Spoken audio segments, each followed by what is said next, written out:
আরে তোমরা যদি এইটা না বানিয়ে খাও তাহলে কিন্তু খুব মিস করবে। এত টেস্টি হবে আমি সত্যিই ভাবতে পারিনি। প্রথমবার বানিয়ে যে এত লাজবাব আর এত হেলদি হয়, সত্যি এটা আমি আগে জানলে অনেক আগে থেকেই বানানো শুরু করতাম।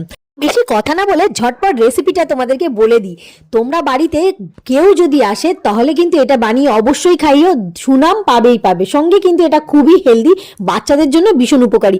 কি করবে, এই যে দেখতে পাচ্ছ রাঙা আলু বা মিষ্টি আলু, এটাকে প্রথমে সিদ্ধ করে নেবে। সিদ্ধ করে ছাড়িয়ে ঠান্ডা হওয়ার পর আন্দাজ মতো 4টে এলাচ যে দানাকে গুঁড়ো গুঁড়ো করে এর মধ্যে দিয়ে দিয়েছিলাম। সঙ্গে দিয়েছিলাম 2 থেকে 3 চামচ ময়দা, চা চামচের।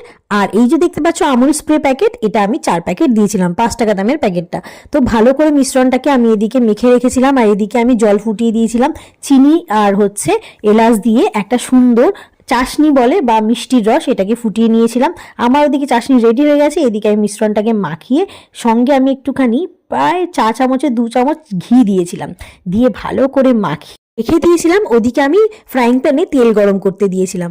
তেল আমার প্রায় গরম হয়ে গেছে। এদিকে মিশ্রণটা মাখার পর আমি ভালো করে লেচি করে নিয়েছিলাম, গোল গোল করে শেপ দিয়েছিলাম, তারপরে ল্যাংচার মতন ছোট ছোট শেপ দিয়েছিলাম। তোমাদের যেরকম ইচ্ছা তোমরা সেইভাবে শেপ দিতে পারো। মিশ্রণটা কিন্তু একেবারে টাইট হবে না, একটু ল্যাচকা টাইপের হবে, হাতে লেগে যাওয়ার সম্ভাবনা আছে। তাই হাতে একটু তেল দিয়ে ভালো করে তোমরা যখন শেপ দেবে তেল দিয়ে শেপটা দেবে। যাই হোক, দেখো আমি কি সুন্দর করে লাল লাল করে ভেজে নিচ্ছিলাম। এত সুন্দর স্মেল বেরিয়েছিল যে তখনই মনে হচ্ছিল যে টপাটপ গালে দিই। আর দেখতেও কি সুন্দর লাগছিল, তোমরাই দেখে বলো যে ভালো লাগছে কিনা। তোমরা বিশ্বাস করবে না, যতটা দেখতে সুন্দর লাগছে ততটাই খেতেও ভালো হয়েছিল। আর সব থেকে বড় কথা, এটা পুরোটাই রাঙা আলুর, আর এটা কিন্তু খুবই উপকারী বাচ্চাদের বড়দের জন্য। তো বাড়িতে এইভাবে অবশ্যই বানিয়ে সবাইকে খাইও, তুমি প্রশংসা পাবেই পাবে। চলো বন্ধুরা, আজ এই পর্যন্তই। সাথে থাকার জন্য অনেক ধন্যবাদ। টাটা।